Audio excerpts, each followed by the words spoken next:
This week's travel report is brought to you by TravelHost.com, and we're kicking it off in the mountains of Colorado. Vail Mountain is home to one of the most extraordinary Airbnbs.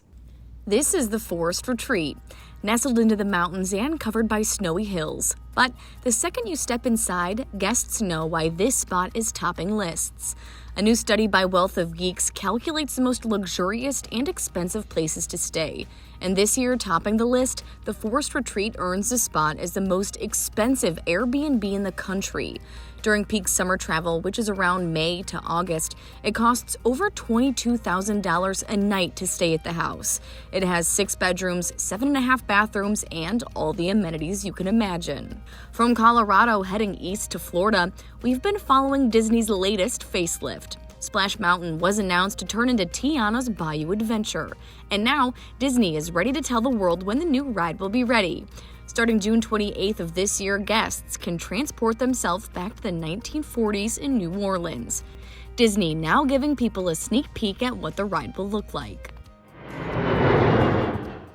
But for people who would rather watch the ride than be on it, this new lookout in Charlotte is the place to visit. But this lookout has a twist. It's meant to help spot planes. The Charlotte Douglas Airport built a brand new lookout for all of the people who come to the area to plane spot. It's called the Airport Overlook. It sprawls across 600,000 square feet and has a playground for kids and old fighter jets on display. The Overlook is only 2 miles from the airport. The park itself has food trucks that park up in front of it, and admission to the park is free. One festival in Spain is tastier and maybe messier than the rest. Every year outside of Valencia, the locals host a tradition honored to one-star vegetable, the tomato. La Tomatina is the name of the festival, and people come from all over the world since 1945 to get in on this messy tradition. There's a parade, food, and most famously, a giant tomato food fight. People fill the streets throwing tomatoes, and the tradition has gotten so big they now limit the crowd to about 20,000 people.